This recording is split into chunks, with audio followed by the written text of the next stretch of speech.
This represents air in the alveoli. Okay? We don't see any air bronchograms, not many. Air bronchograms are the main stem bronchi that are filled with air. But because these alveoli are open, then the main stem bronchi are not over-distended, so you don't see them on a normal X-ray most of the time. We also want to look at the size of the heart. Okay, the heart should not take more than 2/3 of the chest. Anything over 2/3 of the chest is considered cardionegative or cardiac enlargement. See this gray area right in here and right in here? See right there? Goes around. That's the thymus.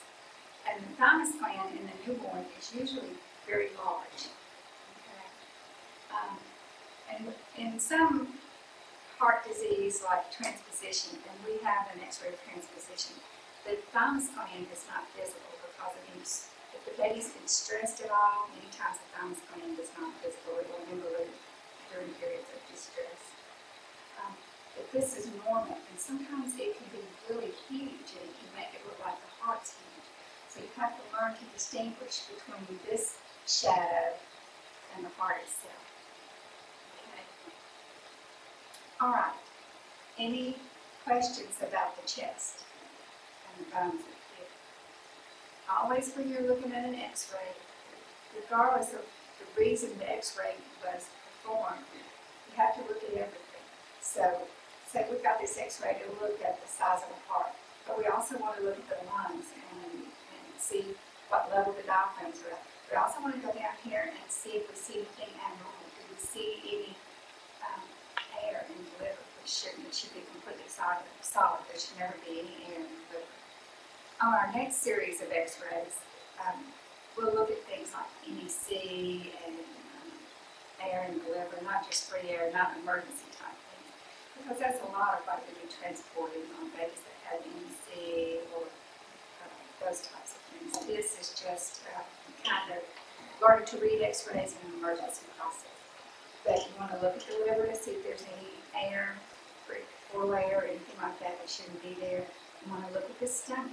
Now the stomach is expanded immediately when the baby takes the first breath. As much air goes to the stomach as goes to the lungs, okay? So the stomach is expanded immediately, but there may not be much air in the small intestines. It can take up to 8 hours for air to go through the entire small intestines and up to 16 to 20 hours for the large intestine. Now it doesn't always take that long, and of course if the baby had to be bag mask, it's obviously going to build air much sooner. But we'll look at a couple of X-rays of double bubbles and things like that, which represent duodenal nutrition and the difference between air filling the intestine and the double bubble. Okay? But while we're looking at the chest, we also have to look at the stomach and the liver and the bones and that type of thing. And when we have an X-ray, we'll get to that I'm about to show you, because I preach that you should always look at everything. Everything. You can make a real effort to look at the entire chest, the entire X-ray, because you're responsible. If you look at that X-ray and it's red, you're responsible for what's on that X-ray. All right, now this is an X-ray that I put in here to show you the difference between inspiratory and expiratory. I think it's pretty graphic. This is on the same baby within 3 minutes. The chest X-ray on the right is during expiration, and on the left is during inspiration. 3 minutes on the same baby. Now, does the heart look big here? Huge. It looks huge. You would say it was cardionegative, wouldn't you? He's got some type of terrible heart disease. Can we count our ribs? 2, 3, 4, 5, 6, 7, 8. 1, 2, 3, 4, 5, 6 and a half. 6 and a half to 7. Now look at this one. It's almost down to the 9. You took a big deep breath here. And look at the size of the heart compared to the entire chest. So that's to show you that it can make a dramatic difference. This is a lateral. Now, can you get any information whatsoever off this lateral chest x-ray? No. 32-weeker, normal baby, no lung disease. Can you see his chest wall at all? What can you see? His arms are in. Okay? Now, if he had free air in his abdomen, would you be able to determine that? Look at all these lines. What is this?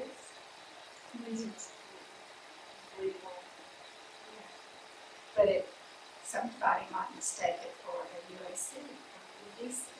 I mean, it's not in good position or anything like that.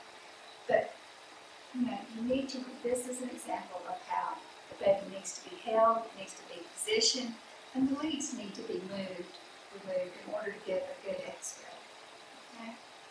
Now, one thing I did want to look at here, the esophagus and the trachea, you can see them on the back. And we had another lateral that's a better lateral film.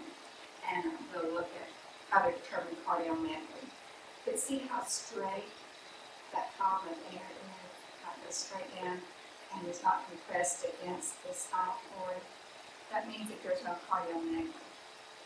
Which one is on top? Is this the trachea or the esophagus? The trachea. The esophagus goes behind the trachea. Okay. See how straight this is and it's not compressed against the spinal cord. We have an x-ray to go look at that shows compression. That's the lateral. Anytime you have a baby that has any type of suspected cardiac disease or respiratory distress, the initial x-ray should always include a lateral. Because a lot of times a pneumothorax or a pneumomediastinum, depending on how severe, it may not show up on a flat plate, but it will show up on a lateral. If the heart is enlarged, it will compress the esophagus and the trachea towards the spinal cord. If you have free air, it will collect below the diaphragm or above the mediastinum if it's in the mediastinum. Okay? So we'll look at some of those, but that's just an admonishment to always, on the initial x-ray, to get a lateral as well as a flat plate. Okay, now, does this look a lot different? The arms are up a little bit. You can see there's the sternum, there's the diaphragm, there's the heart. You don't see columns of air compressed against the spinal cord. You don't see a really dark area. It's hazy here, so it doesn't look like there's any free air.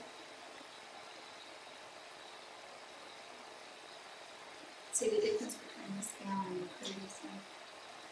Okay. And this is a lateral chest x-ray where you have some cardiomegaly. See how it's compressed back here? And so it makes a real difference to get a lateral. A lot of times it's difficult to differentiate between a cardiac shadow and thymus shadow, and it takes a lot of experience learning to look at that to differentiate between the thymus and the cardiac, and not say everybody has cardiomegaly. But if you'll get a lateral, the thymus will not compress the esophagus and trachea.